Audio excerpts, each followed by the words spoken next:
Hello बच्चों, let's read the question. The question says that what do you mean by elastic limit. तो देखो बच्चों, सबसे पहले की कंसेप्ट है हमारे पास, that is elastic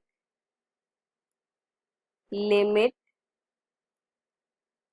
and stress strain curve. ठीक है बच्चों, तो देखो बच्चों, सबसे पहले देखते हैं इलास्टिक लिमिट होता क्या है।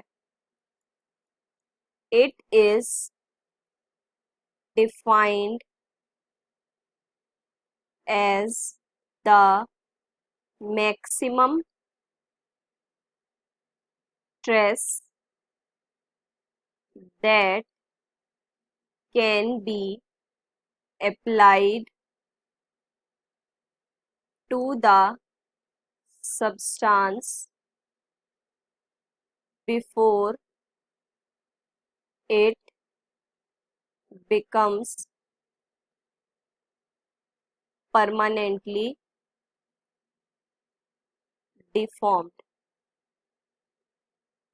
It is possible to exceed the elastic limit of a substance by applying sufficiently large stress. ठीक है बच्चों, तो अब देखो इसे हम स्ट्रेस स्ट्रेन कर्व से समझते हैं। स्ट्रेस है हमारे पास वाई एक्सिस के अलोंग एंड स्ट्रेन है हमारे पास एक्स एक्सिस के अलोंग। ठीक है बच्चों, तो अब देखो स्ट्रेस स्ट्रेन कर्व हमारे पास कुछ इस डायरेक्शन में होता है ना बच्चों। और यहाँ पर जो ये पॉइंट होता है जहां जस्ट ये इंक्रीज होना शुरू होता है, ये है आपके पास elastic limit and this is breaking point.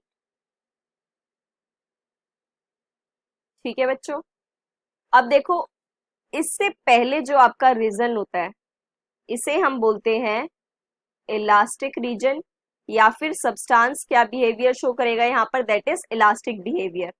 और ये वाला है हमारे पास, दैट इज प्लास्टिक बिहेवियर। ठीक है बच्चों, अब देखो इसे हम एक एग्जांपल से समझ सकते हैं, दैट इज रबर बैंड। ठीक है बच्चों, जो हम बालों में यूज करते हैं रबर बैंड।